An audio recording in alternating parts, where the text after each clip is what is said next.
الحمد لله وحده والصلاة والسلام على من لا نبي بعده أما بعد فأعوذ بالله من الشيطان الرجيم بسم الله الرحمن الرحيم فبما رحمة من الله لنت لهم ولو كنت فظا غليظ القلب لانفضوا من حولك وقال الله تعالى اقرأ باسم ربك الذي خلق صدق الله وصدق رسوله النبي الكريم ونحن على ذلك من الشاهدين والشاكرين والحمد لله رب العالمين اللهم صل على سيدنا محمد النبي الأمي وعلى آله وأصحابه وسلم تسليما كثيرا كثيرا.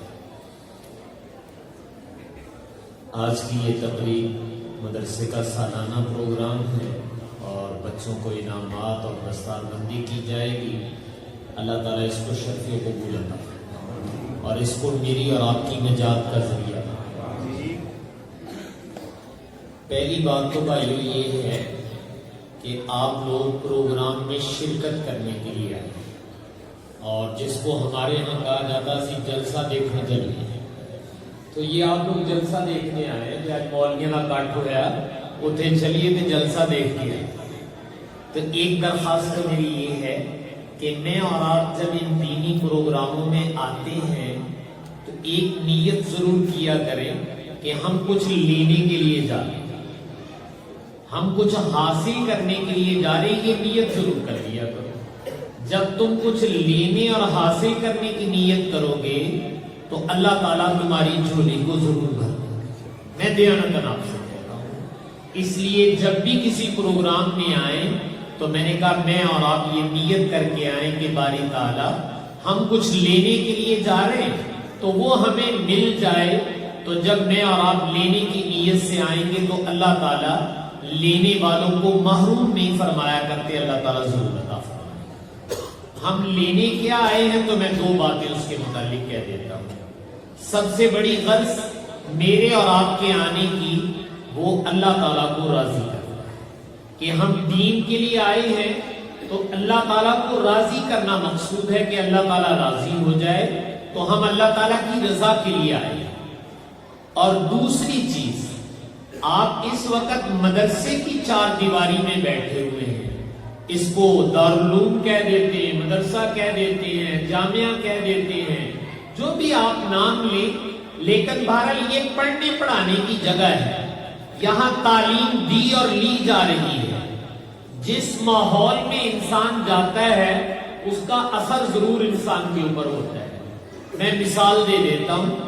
دیکھیں ابھی تو ذرا سردی کا موسم ہے، تھوڑے دنوں کے بعد گرمی شروع ہو جائے گی اور پھر جون جولائی آئے گا، اس میں گرمی شدت اختیار کر جاتی ہے. تو جب گرمی تیز ہوتی ہے تو بعض لوگ جو ہے وہ سیر سپاٹا کرنے کے لیے مری چلے جاتے ہیں، کہتے ہیں چلو مری 4 دن رہے ہم نے. تو اب جو آدمی وہاں جاتا ہے تو وہاں کے ماحول میں ٹھنڈک ہے، تو وہاں جا کر اس کو ٹھنڈک خود بخود محسوس ہوتی ہے. وہ کہتا ہے یار یہاں تو بہت ٹھنڈک ہے، کوٹ پنڈی داس سے بڑی گرمی پہن رہی تھی، اتنے ٹھنڈ ہی ٹھنڈ ہے. کیوں ٹھنڈک ہے؟ وہاں ماحول ٹھنڈک والا ہے. تو جس ماحول میں آپ جاتے ہیں وہ چیز محسوس ہونے لگتی ہے. تو بھائی آپ مدرسے میں آئے ہیں، یہ علم کا ماحول ہے، پڑھنے پڑھانے کا ماحول ہے. تو کوئی علم سانو بھی محسوس ہونا چاہیے کہ نہیں ہونا چاہیے؟ یہ تو پتا چلنا چاہیے کہ ہم مدرسے میں آئے ہیں. مدرسے روٹی کھان کر نہیں ایسی آئے، روٹی کے لیے تو گھر بہت ہے، وہ تو کسی اور جگہ پہ چلے جاؤ. یہاں جو میں اور آپ آئے ہیں، یہاں کی چار دیواری کا ماحول وہ علم والا ہے. جب اس ماحول میں علم ہے تو جو اس دروازے سے اندر آئے اس کو علم ضرور ملنا چاہیے، اس کا مقدر علم ضرور بننا چاہیے تاکہ علم اس کو کچھ نہ کچھ حاصل ہو جائے. اور یقیناً میں اور آپ جو یہاں آئے ہیں تو میری اور آپ کی دوسری غرض یہ ہے کہ ہم اپنے نبی پاک کا علم لینے کے لیے آئے. کوئی بات ہمارے پلے پڑ جائے گی انشاءاللہ وہ ہماری نجات کا ذریعہ بن جائے گی. میں ایک روایت پہلے عرض کر دیتا ہوں. آپ لوگوں نے ایک نام سن رکھا ہے، رسول پاک صلی اللہ علیہ وسلم کے صحابی ہیں حضرت قبیصہ رضی اللہ تعالیٰ. بوڑھے تھے ایک دن آپ کی خدمت میں آئے اور آ کر عرض کیا یا رسول اللہ میں بوڑھا ہو گیا ہوں، میری ہڈیاں کمزور ہو گئی ہیں، تو میں نے سوچا کہ اپنے نبی پاک صلی اللہ علیہ وسلم کی خدمت میں جاتا ہوں اور ان سے کوئی علم سیکھ کر آ جاتا ہوں، تو میرے بڑھاپے کو سامنے رکھ کے مجھے کوئی بات سکھا دی جائے۔ آپ صلی اللہ علیہ وسلم نے بات سکھانے سے پہلے ایک سوال کیا۔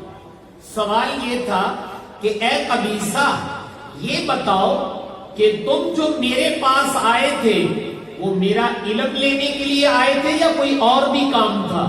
عرض کیا یا رسول اللہ اور کوئی کام، صرف میں اس لیے آیا تھا کہ اپنے نبی کا علم لوں، اپنے نبی سے علم حاصل کروں۔ تو آپ نے ارشاد فرمایا سن پھر اے قبیصہ، جب تم گھر سے آ رہے تھے نا تمہارے کان تو نہیں سنتے تھے، تمہاری آنکھیں بھی نہیں دیکھتی تھی، نبی کے کان بھی سنتے، نبی کی آنکھیں بھی وہ دیکھتی ہیں، وہ بتا سکتے ہیں، میں اور آپ نہیں بتا سکتے۔ تو آپ نے فرمایا قبیصہ جب تم گھر سے آ رہے تھے راستے کا ہر درخت اور پتھر وہ تمہاری مغفرت اور بخشش کی دعا کرتا۔ قبیصہ کو تو پتا بھی نہیں، لیکن میں نے کہا نبی کے کان سن رہے ہیں، نبی کی آنکھیں دیکھ رہی ہیں، وہ یہ بتا رہے ہیں کہ میرے علم کے لیے جب کوئی گھر سے چلتا ہے تو جب وہ آگے آئے گا تو راستے کا ہر درخت اور پتھر اس کے لیے مغفرت اور بخشش کی دعا کرے۔ تو بھائی اگر میں اور آپ بھی جلسے میں آئے ہیں یہ نیت کر لیں کہ ہم اپنے نبی کا علم لینے کے لیے آئے ہیں، تو میں نے کہا راستے کی ہر چیز میری اور آپ کی مغفرت اور بخشش کی دعا کریں۔ تو اس لیے میں نے عرض کیا تھا کہ دوسری غرض یہ ہے کہ ہم اپنے نبی کا علم لینے آئے۔ میں دیانتاً عرض کروں اللہ تعالیٰ اس عمل سے بہت خوش ہوتے ہیں جہاں اللہ کا نام سکھایا جاتا ہے، اللہ کے نبی کا علم سکھایا جاتا ہے، اللہ تعالیٰ اس عمل سے کتنے خوش ہوتے ہیں۔ میں دو روایتیں عرض کرتا ہوں۔ ایک روایت تو یہ ہے کہ آپ صلی اللہ علیہ وسلم نے ارشاد فرمایا من ربا صغیرا حتی یقول لا الہ الا اللہ لم یحاسبہ اللہ، کہ اللہ تعالیٰ اولاد دے، اپنی اولاد کی پرورش کرتے ہو، پھر تم لوگ مسلمان ہو، تمہاری مسلمانی شروع سے شروع ہو جاتی ہے۔ بچہ جب پیدا ہوتا ہے تو کان میں اذان دیتے ہو کہ نہیں دیتے ہو؟ اس کے کان میں اذان دلواتے ہو، اقامت بھی دلواتے ہو، یہ مسلمانی نہیں تو اور کیا ہے؟ یہ مسلمانی کا اعلان ہے نا۔ اس کے کانوں میں مسلمانی گھسیڑی جا رہی ہے، میں پتر جانتے پہ ہیں لیکن پہلو تیرے کرنا جیسی مسلمانی باڑھن لگے۔ تو میں نے کہا یہ اسلام کو داخل کیا جا رہا ہے، یہ بچپن میں بچہ پیدا ہو گیا ہے۔ مسلمانوں کی روایت کلچر طریقہ یہ ہے کہ مسلمان کا بچہ جب بولنے کے لائق ہو اور اس کی زبان پہ کوئی کلمات آنے لگے تو وہ سب سے پہلے اپنے بچے کی زبان پر اپنے اللہ کا نام جاری کرواتا، اپنے بچے کو اپنے اللہ کا نام یاد کرواتا ہے۔ لا الہ الا اللہ، اس کو ہم کلمہ توحید کہتے ہیں۔ یہ ہمارے اللہ کی وحدانیت کا اقرار ہے، توحید کا اقرار ہے اور اللہ کا نام ہے اس کے اندر۔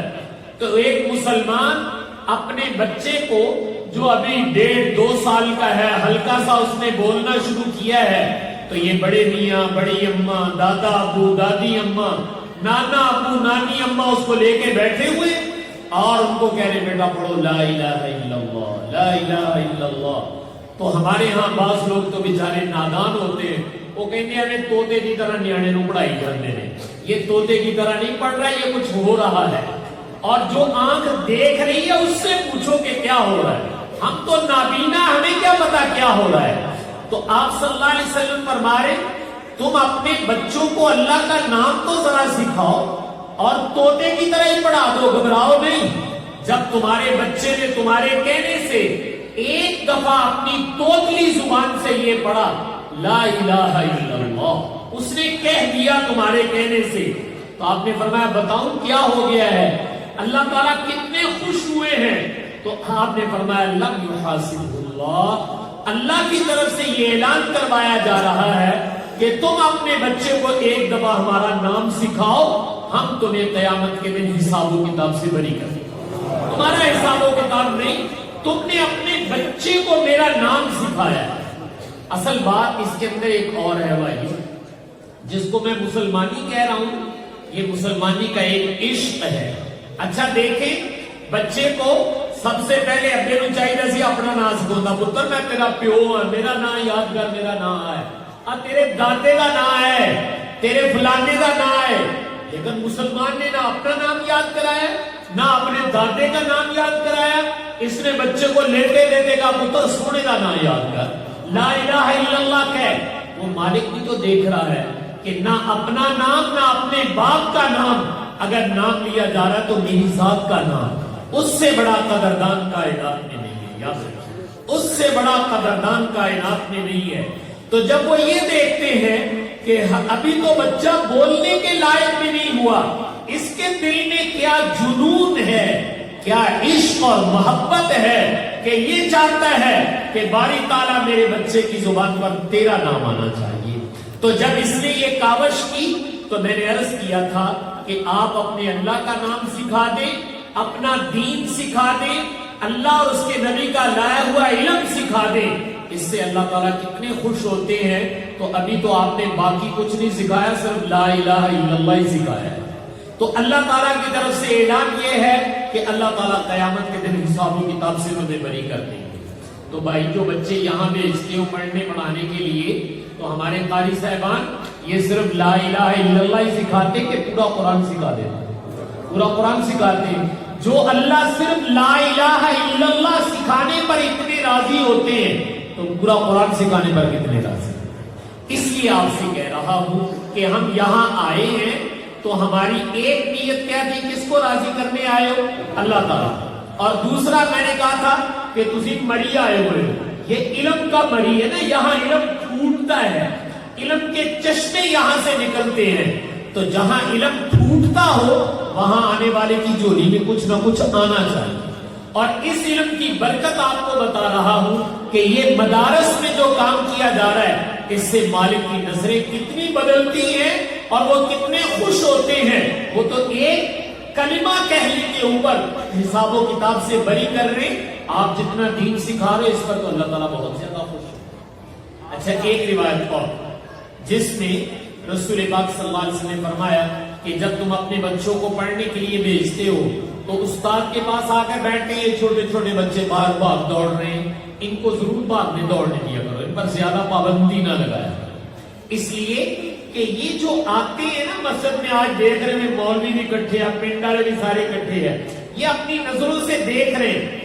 ان کے دل پہ نقش ہو رہا ہے، ان کے دل پہ کیا ہو رہا ہے؟ نقش ہو رہا ہے کہ یار یہ کوئی کام ہے، یہ ہمارے بڑے کر رہے ہیں. جب یہ اپنی آنکھوں سے دیکھیں گے انشاءاللہ جب یہ بڑے ہوں گے یہ بھی یہی کام کریں. اس لیے اس سے مت گھبراؤ.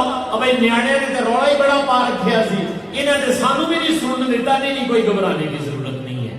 یہ آنے چاہیے، یہ کھیلنے چاہیے، لیکن یہ دیکھیں مدرسے کے ماحول کو اور ان پروگراموں کو اپنی آنکھوں سے دیکھیں گے تو میں نے کہا ان کے دل پہ نقش ہو جائے گا، کل کو انشاءاللہ یہ یہی کریں گے. اس لیے یہ دکھانے کی چیز ہے. تو آپ ان بچوں کو لاتے ہیں اور ہمارے آپ صاحب کے پاس بھیج دیتے کہ آپ بچے ساڈا نیانا بھی پڑھاؤ. تو چھوٹے چھوٹے بچے ہوتے ہیں، میں تو ہنس کے کہا کرتا ہوں کہ روزی ان کی بہری ہوتی ہے، نک نہیں ہجے پوجنا ہوتا. تو استاد کے پاس آپ بھیج دیتے ہیں، استاد بیچارہ اس کی روزی بھی صاف کرتا ہے، ساتھ پڑھاتا بھی ہے. جب یہ بچے آتے ہیں استاد کے سامنے یوں تپائی پہ بیٹھتے ہیں تو ہمارے ہاں نورانی قاعدہ ہوتا ہے، وہ کھول کے سامنے ہم لوگ رکھتے ہیں. استاد اس کو پڑھاتا ہے سب سے پہلے. جب یہ پڑھاتا ہے تو یہ کیا کہتا ہے، میں پہلے وہ جملہ کہہ دیتا ہوں. جو ہی میرا اور آپ کا بچہ آئے گا استاد کے سامنے بیٹھے گا تو استاد سب سے پہلے کہتا ہے بیٹا پڑھو بسم اللہ الرحمن الرحیم.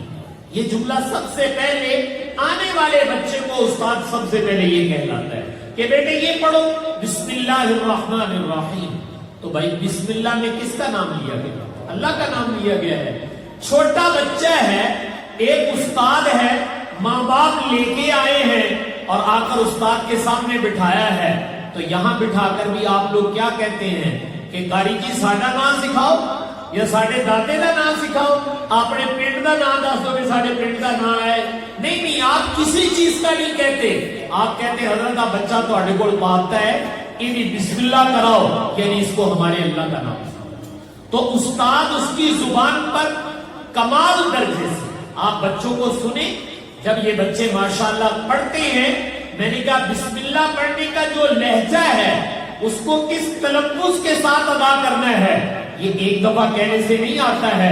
استاد بھی 20 دفعہ اس کے سامنے بار بار کہتا ہے, کہتے بیٹا یوں پڑھو, یہاں سے آواز نکالو.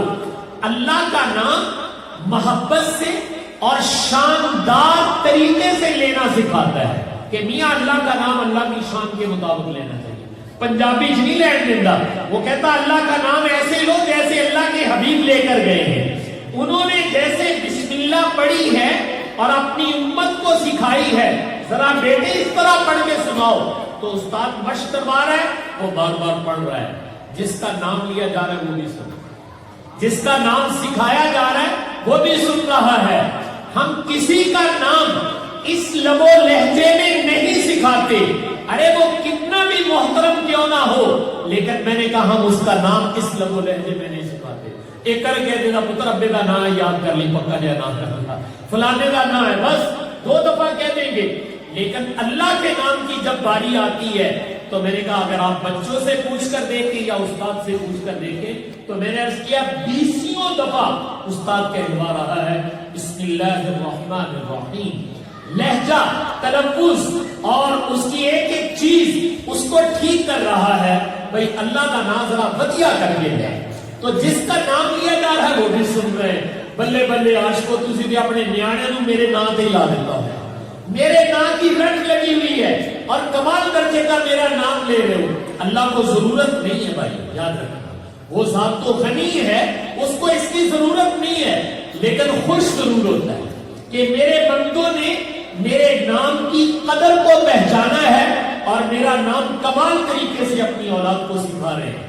بچے نے ابھی بسم اللہ پڑھی ہے, قاری صاحب نے بسم اللہ کا ہی زور لا لیا جڑا لوگوں سے, تو کیا ہوتا ہے, حدیث میں آتا ہے کہ اللہ کی طرف سے 3 اعلان ہے. ایک یہ کہ والدین آئے تھے چھوڑنے کے لیے, تو والدین کس کا نام سیکھنے کے لیے چھوڑ کر گئے, اللہ کا, تو اللہ تعالیٰ بہت خوش ہوتے کہ تم اپنی نسل کو میرا نام سکھاتے ہو. فرمایا والدین کی بخشش کا اعلان کیا. اور پھر جس استاد نے میرا نام سکھایا ہے بچے کو, بار بار کہلوایا ہے, استاد کی بخشش کا اعلان کیا جائے. بچہ تو ویسے ہی معصوم ہے, لیکن اس کی بخشش کا پرواہ نہیں کیا جائے تو یہ 3 گھر ایک بسم اللہ پڑھنے پڑھانے پر اللہ تعالیٰ بخشش کا اعلان کرتا ہے. تو یہ میں آپ سے عرض کر رہا ہوں کہ بھائی یہ جو علم ہے یہ بڑی قیمتی چیز ہے. میں اور آپ ان جگہوں میں جب آئیں تو علم ضرور سے, اور علم سے انسانیت, علم سے انسانیت آتی ہے. اور اگر آپ علم لے لیں گے تو انشاءاللہ زندگی میں کام آئے. ایک لطیفہ سنا دیتا ہوں. ہمارے ایک استاد صاحب سنایا کرتے تھے کہ کوئی استاد بیٹھے پڑھا رہے تھے, جیسے آپ کا مدرسہ باہر کی طرف ہے, ساتھی فصلیں ہیں, تو استاد کی کبھی کبھی موجی ہوتی ہے, کہنا تو نہیں چاہیے لیکن کبھی کبھی موج میں آ جاتے ہیں. تو موج میں آ کر استاد نے ان کو پڑھایا تھا تو کہنے لگا تم گدھے تھے, میں نے تمہیں پڑھا پڑھا کے انسان بنا دیا. یہ کہہ رہی ہے جملہ, بس تم لوگ تو گدھے تھے اور میں نے تمہیں تعلیم دے کر انسان بنایا. اس میں شک نہیں, اگر یہ تعلیم نہ ہو تو ہم گدھے, اس علم نے ہمیں انسان بنایا. استاد نے یہ کہہ دیا, ایک بڑے میاں کھیتوں میں گدھے ہی چرا رہے, انہوں نے سنا کہ بھائی اتنے کھوتیاں انسان بنایا جا رہا ہے, تو وہ ادھر سے گھما کر نہ اپنا گدھا لے کے اور آ کر کہا حضرت آج ساڈا گدھا بھی داخل کر لو اور اس کو بھی انسان بناؤ. ابھی ہم کہہ رہے تھے کہ تم گدھے تھے, میں نے تمہیں پڑھا لکھا کے انسان بنا دیا ہے, تو ہمارا گدھا بھی داخل کرے, اس کو بھی انسان بنائے. تو استاد پریشان ہو گئے کہ بڑے میاں سمجھے نہیں, لیکن اب اس کو کون سمجھائے, دیہاتی آدمی ہے. کہا اچھا بابا جی بن جاؤ, انشاءاللہ بھی انسان بن جائے. گھبراؤ نہیں, بن گئے تھے. تو وہ مان کے چلے گئے. استاد نے کہا بیٹو اس کو لے دو, اس کے چارہ وارہ لایا کریں گے, کام کاج کرو اس سے, پھر دیکھیں گے جب بڑے میاں آئے. عرصہ دراز گزر گیا تو ایک دن بڑے میاں کو یاد آیا کہ ہم نے اپنا گدھا داخل کروایا تھا, پتہ کریں وہ انسان بنا ہے کہ نہیں بنا. تو وہ بڑے میاں آ گئے کئی سالوں کے بعد اور آ کر استاد صاحب سے پوچھا کہ حضرت اسی اپنا گدھا داخل کروا کے گئے تھے، وہ انسان بنا کہ نہیں بنا، کیا بنا اس کا؟ تو استاد نے طرح دینے کے لیے کہا، رے کیا پوچھتے ہو، وہ تو پڑھ لکھ کے بہت اوپر چلا گیا، آپ کے شہر کا جو کمشنر ہے وہ گدھا ہی ہے، وہ انسان بن کے ہم نے اس کو کمشنر بنا دیا، افسر بن گیا آپ کا، جاؤ جا کر پوچھو اس سے۔ وہ بڑے میاں بہت خوش ہوئے کہ ہمارا گدھا اتنا اونچا بن گیا، تو وہ چلے گئے۔ جیسے ہمارے یہاں ہوتا ہے بھلائی افسروں سے ملاقات بہت مشکل ہوتی ہے، اس بڑے میاں تو دیہاتی کو کوئی اندر نہ جانے دے، اس نے بہت منت جاری کی کہ ایک دفعہ جانا۔ تو جب وہ اندر گئے تو وہ صاحب کرسی پہ بیٹھے ہوئے تھے، ان کو غصہ بہت تھا، انہوں نے جاتے ہی کھڑی کھڑی سنائی، کہا تم گدھے تھے، میں نے تمہیں داخل کروایا تھا استاد کے پاس، اور میں نے کہا تھا اس کو بھی پڑھا لکھا کے انسان بنا دو، آج انسان بن گئے ہو، ملنا بھی گوارا نہیں کرتے ہو، میرے ساتھ ملاقات بھی گوارا نہیں کرتے ہو۔ وہ بھی سمجھدار تھے، انہوں نے کہا بڑے میاں آپ کی بات بالکل ٹھیک ہے، میں گدھا تھا، اگر میں یہاں بیٹھا ہوں تو یہ میرے استاد کی طرح، میرے استاد کے ہاتھ نہ لگے ہوتے تو میں یہاں نہ بیٹھتا، واقعی میرے استاد نے مجھے انسان بنایا ہے، کوئی کام ہے تو بتاؤ، میں آپ کی ضرورت کو پورا کروں۔ دیہاتی نے کہا کوئی اور کام نہیں ہے، بس کبھی کبھی مل لیا کرو تاکہ خوشی ہو کہ ہمارا گدھا بھی انسان بن گیا۔ تو اس لیے بھائیوں میں دیانتاً آپ سے کہتا ہوں کہ یہ تعلیم جو ہے یہ انسان کو انسان بناتی ہے، اگر علم نہ ہو تو پھر گدھے اور انسان میں فرق ختم ہو جائے گا۔ اس لیے ان مدارس میں جو پڑھایا جا رہا ہے یہ اندر سے انسان بناتی ہے۔ اللہ تعالیٰ کرے کہ ہم انسان بنائیں، یا یوں کہہ دوں اللہ تعالیٰ کرے ان گناہگار آنکھوں سے ہم انسانوں کو دیکھ لیں، اگر ان سے دیکھ لیا تب بھی کمال ہے، اور خود بن گئے تو اس کا بہت ہی بڑا انعام ہوگا۔ اللہ تعالیٰ کرے اس علم کی برکت سے ہم واقعی انسان بن جائے، جن کو دیکھ کر انسانیت یاد آتی ہے کہ انسان انہیں کہا جاتا ہے۔ تو اس علم نے ایسے انسان تیار کیے ہیں کہ جو قابل رشک تھے، بلکہ رشک ملائکہ تھے، فرشتے بھی ان پہ رشک کرتے تھے کہ ایسے انسان ہوتے ہیں۔ تو میں نے کہا یہ باکمال انسان جو ہے وہ علم کی بدولت انسان بنتا ہے۔ تو بھائی کیا خیال ہے، آپ آوے سارے پڑھنے نہ کہتے ہیں، علم نہ حاصل کر لیں؟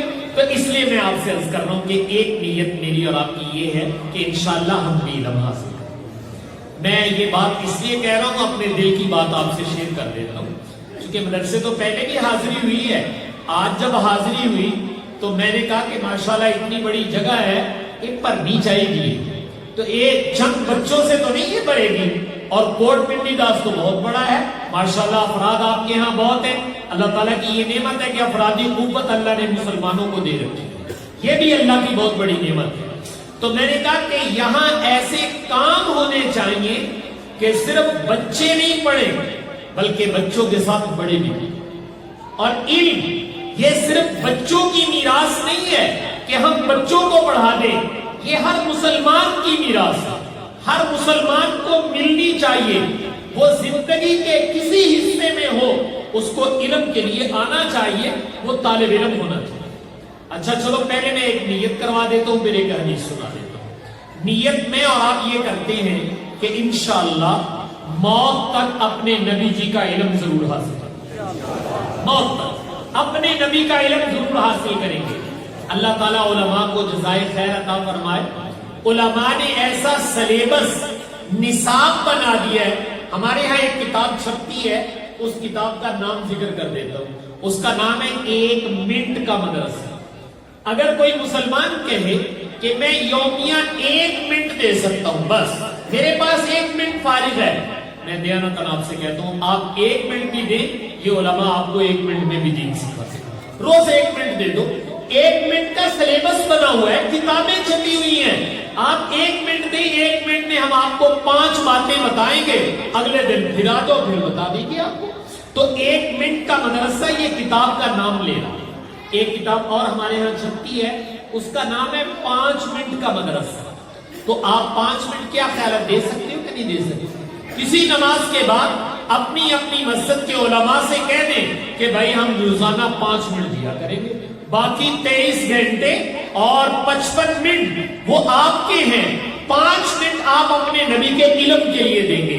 کہ ہم نے اپنے نبی کا علم حاصل کرنا ہے، تو علماء نے اس کا بھی نصاب بنا دیا، کتابیں شائع کر دی، آپ 5 منٹ دیں، 5 منٹ میں آپ کو علم مل جائے گا۔ تو کیا خیال آپ 5 منٹ اور 1 منٹ دے سکتے ہو بھائی کہ نہیں دے سکتے؟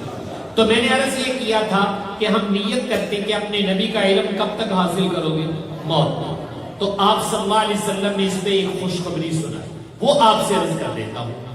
آپ نے ارشاد فرمایا من جاءہ الموت وہو یطلب العلم لیحیی بہ الاسلام فبینہ وبین النبیین درجۃ واحدہ او کما قال النبی صلی اللہ علیہ وسلم، کہ جو اپنے نبی کا علم حاصل کر رہا تھا، موت آ گئی، آخر موت تو آنی ہے، لیکن یہ طالب علم تھا، یہ روز 1 منٹ دیتا تھا یا 2 منٹ یا 5 منٹ دیتا تھا یا ہفتے میں کوئی وقت دیتا تھا، اور نیت یہ ہے کہ ہم نے موت تک اپنے نبی کا علم حاصل کرنا ہے تاکہ اسلام میری اور آپ کی پوری دنیا کے اندر اسلام زندہ ہو جائے، یہ غرض ہے اس علم کی۔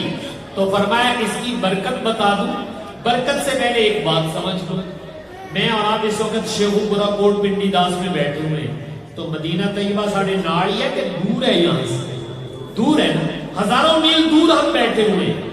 آپ صلی اللہ علیہ وسلم کا زمانہ اور ہمارا زمانہ 14 صدی 15ویں صدی میں ہم چل رہے ہیں، فاصلہ زمانے کا بھی بہت زیادہ ہے اور مکان کا بھی بہت زیادہ ہے، ہم بہت دور بیٹھے ہوئے ہیں۔ سوال یہ ہے کہ دور ہی بیٹھے رہنا کہ نیڑے جان کا ارادہ بھی ہے؟ کیا خیال آپ لوگوں کا؟ نزدیک جانا چاہتے ہو تو بھائی ہم تو یہاں بیٹھے ہوئے، نزدیک کیسے جائیں؟ اللہ کے نبی کے قربان جائیں۔ آپ نے ارشاد فرمایا میری امت کے لوگوں جو بعد میں آؤ گے، جو دور جن کے علاقے ہوں گے، اگر قیامت کے دن اپنے نبی کے قریب آنا چاہتے ہو تو طریقہ تمہارے نبی بتا دیتے، طریقہ تمہارے نبی بتا دیتے ہیں، یہ دوریاں قرب میں بدل جائیں اور انتہائی قرب مل جائے۔ تو آپ نے ارشاد فرمایا کہ جو موت تک میرا علم لے گا، جب قیامت کے دن آئے گا تو اللہ اس کو کیا دیں گے؟ تو میں اس کا پنجابی میں ترجمہ کرنے لگا ہوں، شاید سمجھ جائیں گے آپ لوگ۔ آپ نے یہ جو فرمایا تھا فَبَيْنَهُ وَبَيْنَ النَّبِيِّينَ دَرَجَةً وَاحِدَةً، اس کا ترجمہ یہ نکلتا ہے، آپ نے یہ کہا ہے کہ میرا علم موت تک حاصل کر کے دیکھو، جب تم قیامت کے دن آؤ گے تو میں اپنے کوٹھے کے نیچے تمہیں کوٹھا لے کے دوں، اوپر میرا مکان ہوگا، نیچے والی منزل میں تمہارا مکان ہوگا۔ تو بھائی کیا خیال ہے حضور دے نیچے کوٹھا لینا کہ نہیں لینا؟ کہ کہتے دور لینا جا کے کھیتا۔ تو اگر حضور کے نیچے لینا چاہتے ہو تو نیت کرو گے انشاءاللہ موت تک حضور کا علم دے۔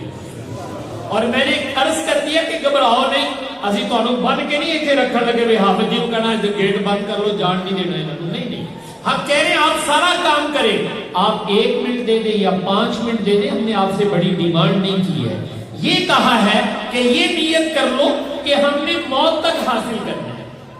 یہ بات میں ذرا اس لیے کہہ رہا ہوں، برخوردار بھی میرے بیٹھے ہوئے ہیں، الحمدللہ ثم الحمدللہ، دین کی چھاپ ہے اور دین کا مزاج ہے گاؤں میں، یہ ہمارے بڑوں کا صدقہ ہے، ان کی محنت ہے، اللہ اس کو تا قیامت باقی رکھے۔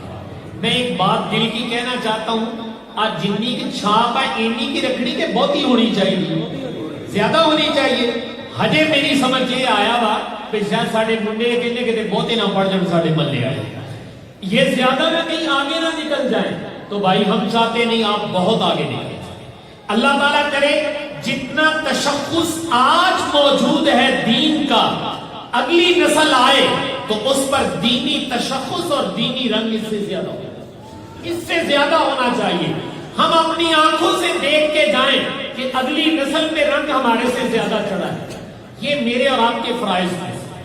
میں عرض کر دیتا ہوں اگلی بات کی، دیکھیں میں بے تکلف کہنے لگا ہوں، میں اپنے بڑوں کو دیکھوں، آپ بھی ذرا اپنے بڑوں کو دیکھیں، پیچھے چلے جاؤ 20 30 50 سال، ذرا پیچھے چلے جاؤ، میرے اور آپ کے گھر ایسے لش پش تھے؟ آج سے 50 سال پہلے بھی ہوگیاں کوٹھیاں تھی جڑی آج پائی ہوئی تھی، اتنے کپڑے میرے گھر میں تھے جتنے آج ہیں، اتنے برتن میرے گھروں میں تھے جتنے آج ہیں۔ میں اگلی بات کہتا ہوں، کیا اتنے پیسے تھے جتنے آج میرے گھر کے اندر ہیں؟ میں نے اپنی نسل کو مادیت میں تو اپنے سے آگے لے گیا، میرے بچے میرے سے زیادہ کما رہے ہیں، میرے گھر پہلے سے بہتر ہو گئے، میں نے دنیا میں تو اپنی نسل کو اپنی آنکھوں سے دیکھ لیا، بلے بلے بھی ترقی کر گئے، نیانے کے نکل گئے نے، ترقی کر گئے نے، پیسے میں نوٹ چھاپ دے نے، تو یہ نہیں دیکھنا چاہتے ہو کہ یہ دین میں بھی میرے اور آپ سے آگے نکلیں گے؟ یہ تب نکلیں گے اگر میں اور آپ بھی دین کے ساتھ وابستہ ہوں، اور یہ علمی رنگ یہ میری اور آپ کی زندگی پر بھی آئے تو انشاءاللہ یہ نسل نو ہمارے سے بھی آگے نکلے گا۔ تو اس لیے ہم چاہتے ہیں کہ یہ دینی تشخص جو آپ کے علاقے کا ترہ امتیاز ہے یہ بڑھنا چاہیے، یہ کہیں پیچھے کو نہ چلے جائے۔ اس کے لیے میں نے عرض کیا ہے کہ جیسے آپ کے بچے ماشاءاللہ تعلیم حاصل کرتے ہیں، اللہ تعالیٰ ان کو اور ترقیات عطا فرمائے، تو آج ہماری درخواست یہ ہے کہ ہم سارے ہی اپنی اپنی مسجدوں میں پڑھنے کے لیے شروع ہو جاتے ہیں، اپنی اپنی بساط کے مطابق علمی حلقوں میں بیٹھیں اور پھر اس کا رنگ دیکھیں۔ ایک واقعہ آپ سے عرض کرتا ہوں۔ حضرت عمر رضی اللہ تعالیٰ مسجد نبوی میں ہیں، آپ نے ایک مسافر کو دیکھا اور بلایا، ادھر آؤ بھائی، پوچھا کہاں سے آئے؟ اس نے بتایا جی فلاں علاقے سے۔ تو آپ نے ایک سوال کیا، سوال یہ تھا کہ تمہارے علاقے کے لوگ مسجدوں میں کس طرح آتے؟ اس نے پوچھا امیر المومنین کیا مقصد؟ پھر آپ نے ایک مثال لی، آپ نے فرمایا تمہارے علاقے کے لوگ مسجدوں میں کہیں اس طرح تو نہیں آتے جیسے بدکا ہوا ڈرا ہوا جانور ہوتا ہے۔ عید پہ گائے وائے ذبح کرتے ہو نا بھائی، اگر کوئی گائے ہاتھ سے چھوٹ جائے تو وہ کتنی دوڑ لگاتی ہے، وہ قابو نہیں آتی، اس کو کہتے ہیں ڈری ہوئی گاں، یہ بدکا ہوا جانور ہے۔ تو ہم کہیں مسجدوں میں اس طرح تو نہیں آتے کہ بھاگے بھاگے آئے اور جوتی اٹھائی اور فٹا سے نکل گئے۔ انہوں نے عرض کیا نہیں امیر المومنین ہمارے علاقے میں لوگ ایسے نہیں آتے۔ تو آپ نے فرمایا بتاؤ تمہارے گاؤں کے تمہارے علاقے کے لوگ مسجد میں کیسے آتے ہیں؟ تو انہوں نے عرض کیا کہ ہمارے علاقے کے لوگ آتے ہیں، تسلی سے نماز پڑھتے ہیں، اور نماز پڑھنے کے بعد پھر جو مجلس دین سیکھنے سکھانے کی ہوتی ہے، قرآن کی تعلیم دی جا رہی ہے، حدیث کی تعلیم دی جا رہی ہے، مسائل سکھائے جا رہے ہیں، حضور کی سیرت سکھائی جا رہی ہے، کوئی دین کی بات سکھائی جا رہی، اس میں بیٹھ جاتے ہیں۔ جب وہ مجلس ختم ہوتی پھر اپنے گھروں کو چلے جاتے ہیں۔ ہمارے علاقے کے لوگوں کو آنے کا طریقہ یہ ہے مسجد۔ تو آپ نے ایک پیغام دیا جو اس علاقے کے لیے بھی تھا اور میرے اور آپ کے لیے بھی۔ امیر المومنین حضرت عمر فاروق رضی اللہ تعالی عنہ، آپ نے کہا جب واپس جاؤ تو اپنے گاؤں والوں کو میرا پیغام دینا۔ پیغام یہ ہے کہ جب تک تمہارے علاقے کے لوگ اپنی مسجدوں میں اس طرح آئیں کہ عبادت کے بعد بیٹھ کر دین بھی سیکھیں، عبادت بھی کریں، اور پھر اگر کوئی دینی حلقہ ہو تو بیٹھ کر دین بھی سیکھیں، جب تک تمہارے علاقے کے لوگ اس طرح مسجدوں میں آئیں گے تو میرا پیغام دے دینا، اللہ تمہارے علاقوں میں خیر و برکت اور رشد و ہدایت کو ضرور باقی رکھے۔ اللہ تمہارے علاقوں میں خیر و برکت اور رشد و ہدایت کو ضرور باقی رکھیں گے۔ تو کیا خیال ہے بھائی، ہمارے گاؤں میں بھی خیر و برکت ہونی چاہیے کہ نہیں چاہیے؟ ہدایت بھی باقی رہنی چاہیے، بھی انہوں ختم کر دئیے۔ تو یہ اگر باقی رکھنی ہے تو آپ اپنی مساجد میں عبادت بھی کریں اور اپنے نبی کا علم بھی۔ اور ایک بات اور کہہ دیتا ہوں اپنے برخورداروں سے، میں اور آپ اپنی مسجد میں 3 کام کریں۔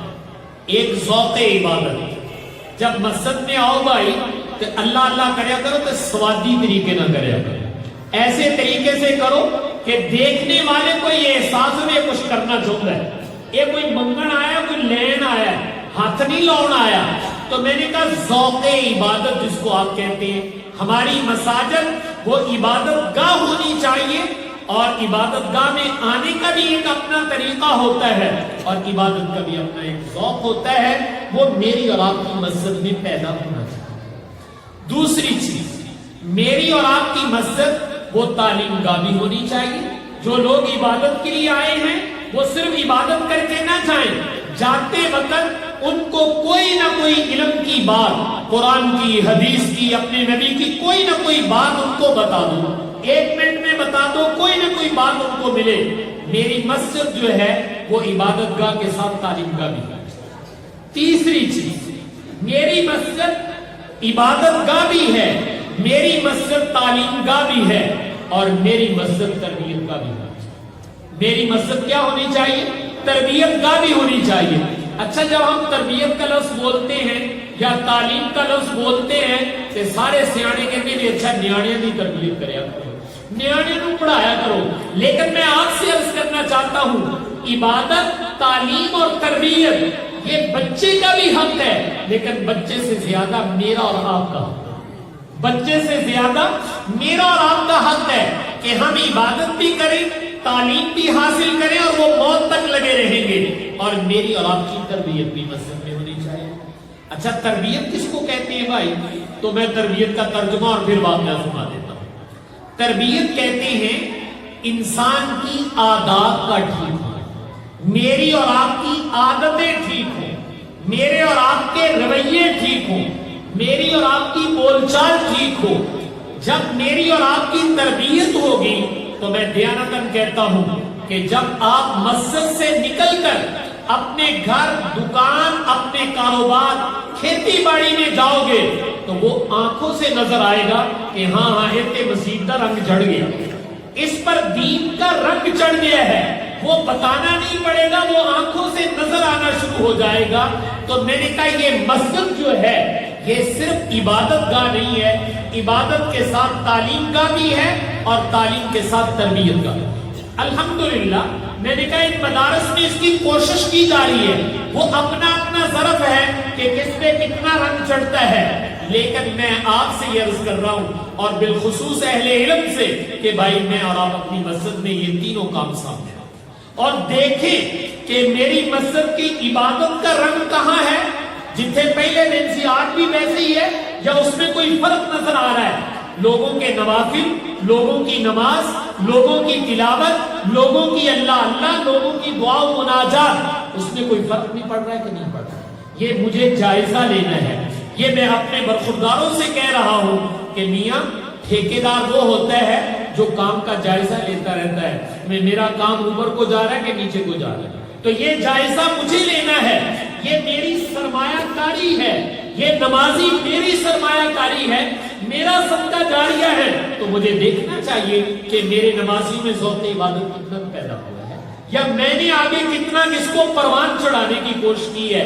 تو یہ اہل علم کو اس کا جائزہ ہے، اور علمی حلقے کہ میرے نمازیوں کا علمی ذوق، سوالات، دین کے بارے میں معلومات وہ کتنی ہیں، وہ بھی اہل علم کو جائزہ لیتے رہنا چاہیے۔ اور تیسری چیز میں نے تربیت پر ایک واقعہ عرض کر دیتا ہوں۔ آپ لوگوں نے ایک نام سن رکھا ہے سیدنا ابو ذر غفاری رضی اللہ عنہ، بہت اونچے لوگوں میں سے، بہت اونچے لوگوں میں سے جن پہ زہد کا رنگ چڑھ گیا ہوا۔ ایک دن رسول پاک صلی اللہ علیہ وسلم تشریف فرماتے، حضرت جبریل آئے تو حضرت جبریل نے فرمایا یا رسول اللہ یہ ابو ذر بیٹھے ہوئے، تو آپ نے فرمایا جبریل تم میرے ابو ذر کو پہچانتے ہو؟ تو حضرت جبریل نے فرمایا یا رسول اللہ شاگرد ہے کہتے تو آڈا یہ بڑے کمال دا آدمی ہے، آسمان کا ہر فرشتہ ابو ذر کو جانتا ہے، آسمان کا ہر فرشتہ ابو ذر کو پہچانتا ہے، اتنا با کمال شاگرد ہے۔ تو حضور کا رنگ چڑھا ہوا تھا، لیکن ایک بات ذہن میں رکھیے گا وہ بہت ضروری ہے، ہم کسی بھی منصب پہنچ جائیں نبی اس سے مبرہ ہے، باقی کہاں بھی پہنچ جائے ہیں ہم انسان، اور انسان میں کوئی نہ کوئی غلطی ہو جائے، انسان سے کوئی نہ کوئی غلطی ہو جایا کرتی، غلطی ہو جاوے تو انہیں نیکیاں تے پانی نہیں پھیر دے گا۔ ساٹھے ہاں یہ ہوتا ہے میں کہتے مولوی ہونا کو ماڑی کی غلطی ہو گئی نا پھر انہیں نیکیاں تے بھی پانی پھیر کے رکھ دینا، یہ مولوی ہے کہتے انہیں تے فلانا کام کر دیتا ہے، تو بھائی جو اچھے کام کیے وہ بھی تو دیکھو اس کے۔ انسان ہونے کے ناطے کبھی کوئی بات ہو سکتی ہے، بات ہونا برا نہیں، لیکن بات کو ضد بنا لینا، بات کو اپنے دل میں کینہ بنا لینا، حسد بنا لینا، رنجش اور لڑائی بنا دینا، یہ برا ہوتا ہے۔ تو حضرت ابو ذر رضی اللہ تعالیٰ عنہ کی حضرت بلال کے ساتھ کوئی بات ہو، حضرت بلال حبشی ہیں اور حبشیوں کے رنگ ذرا سیاہ فام ہوتے ہیں، تو حضرت ابو ذر اپنے قبیلے کے سردار بھی چودھری صاحب جن کو آپ کہتے ہیں، تو حضرت ابو ذر نے غصے میں آ کر زبان سے نکل گیا تو ان کی والدہ کی طرف اشارہ کر کے یوں کہا وہ کالی کلوٹی عورت کے بچے۔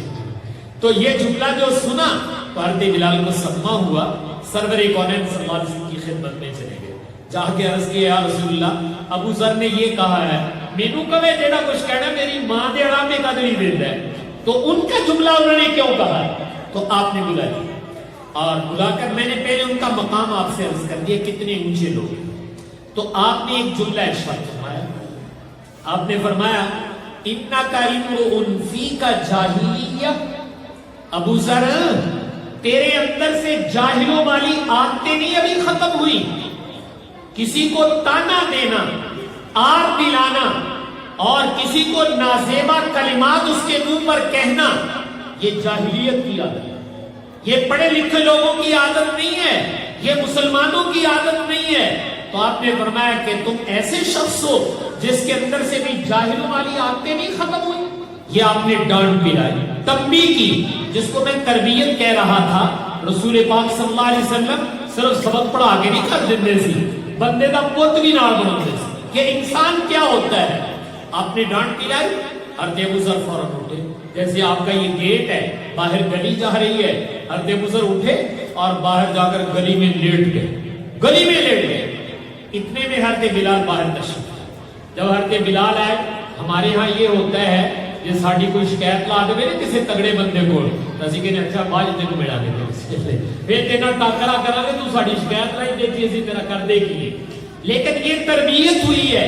تو حضرت ابو ذر جب باہر لیٹے ہوئے، حضرت بلال آئے تو حضرت ابو ذر نے عرض کیا بلال ادھر تو آؤ یار، اور کیا کہا اپنا پاؤں میرے رخسار پر رکھ کے گزرو، مجھے ذرا مسل کے گزرو تاکہ دماغ ٹھیک ہو جائے۔ تو جب انہوں نے یہ کہا نا کہ یہ اپنا پاؤں ادھر رکھو اور مجھے ذرا مسل کے گزرو، چونکہ میں نے تمہیں تانا دیا ہے، غلط بات کہی ہے، دل دکھایا ہے تمہارا، تو مجھے معافی مانگنی چاہیے۔ معافی کس کمال درجے کی مانگی ہے؟ کہا ذرا اپنے پاؤں کے نیچے گزرو۔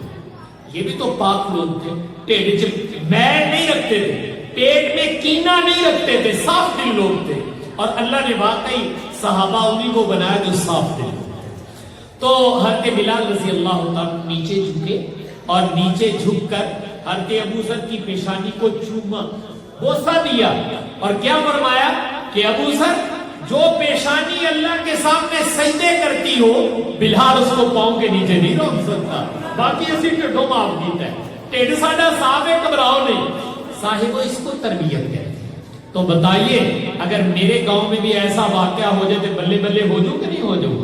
تو ہم اپنے ملا لوگوں سے کہتے ہیں اللہ کرے کہ میں اور آپ بھی ایسے واقعات امت میں بار بار پیش آئیں، پتہ چلے کہ یہ حضور کی آخری امت ہے اور ان کی اخلاقی قدریں اتنی بلند ہیں کہ کبھی غلطی ہو جائے تو تلافی اس سے زیادہ کرتے ہیں، غلطی تھوڑی کہ معافی ان تو بڑی مانگ کے دکھو نے بھائی، اس کا نام تربیت تے کی خیال آپ سارے مل کے نہ کرا لی، ساڈی بھی لوڑ ہے، ویسے مولویوں کی بہت ہی لوڑ ہے، لیکن میں یہ کہنا چاہتا ہوں اللہ تعالیٰ کرے کہ میں عبادت بھی کروں اور تعلیم علم کے ساتھ بھی آشنائی ہو اور تربیت، یہ تینوں کام ہر مسجد میں ہونے چاہیے۔ اور میں نے کہا بالخصوص کیونکہ یہ بڑا ادارہ ہے، اس میں یہ کام بڑے اعلیٰ پیمانے پر ہونے چاہیے۔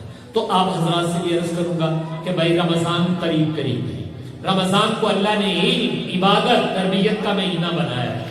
ہمارے ایک استاد صاحب فرمایا کرتے تھے کہ اللہ تعالیٰ نے دنیا میں کچھ اوقات اور کچھ جگہ ایسی بنائی ہیں جہاں پہنچ کر انسانی زندگی آسانی سے بدل جاتی ہے۔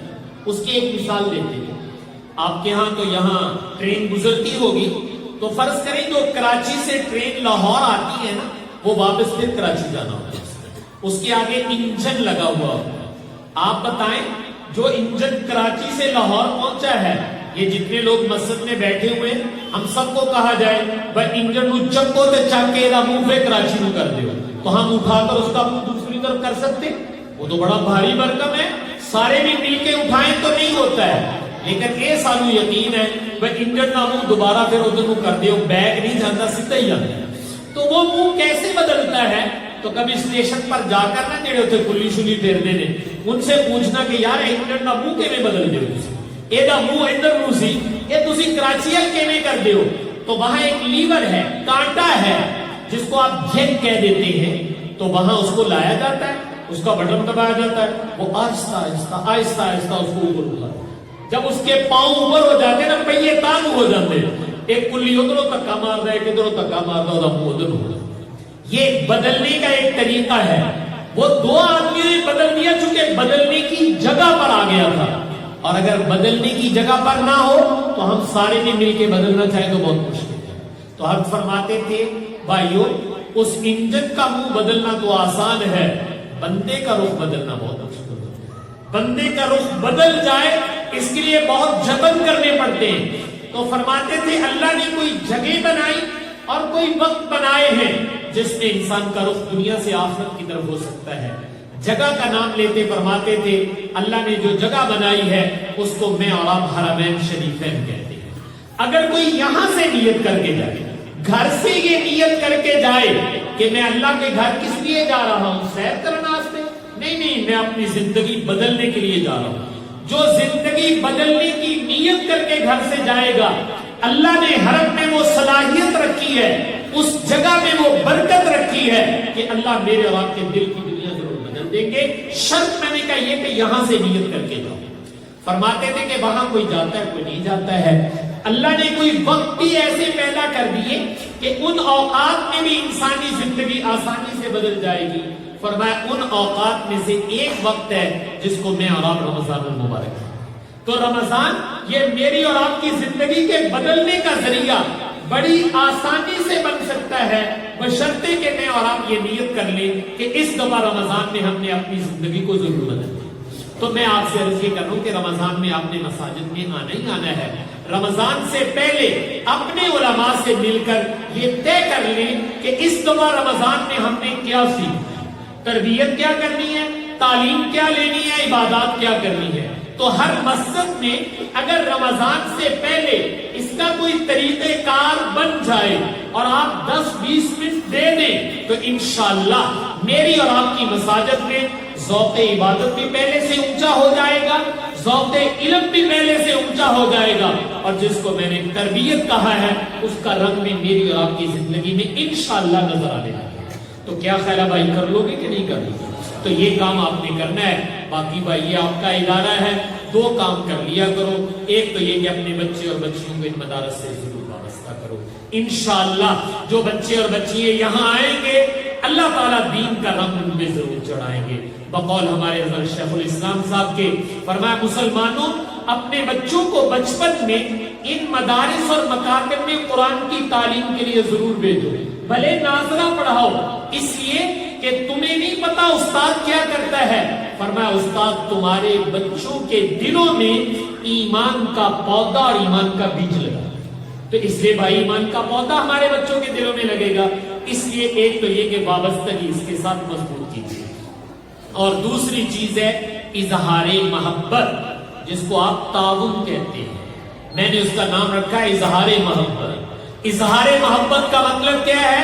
وہ عقیدت کے ساتھ جو آپ نے تعاون کرنا ہے وہ کسی پہ احسان نہیں ہے، ارے وہ تو اپنی آخرت کے لیے ہے۔ اللہ تعالیٰ خود کہتے ہیں لا تبطلوا صدقاتکم بالمن والأذى، ارے میاں خرچ کر کے احسان نہ جتلانا، اگر تم نے خرچ کر کے احسان کیا تو سب ضائع کر دیا ہے۔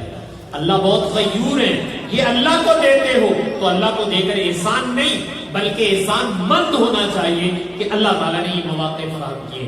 تو میں نے کہا ان اداروں کے ساتھ اظہار محبت بھی کیجیے گا اور اپنے بچوں کو بھی ان کے ساتھ وابستہ کیجیے گا۔ اللہ تعالیٰ سے دعا ہے کہ اللہ تعالیٰ مجھے آپ کو عمل کرنے کی توفیق عطا فرمائے۔ وآخر دعوانا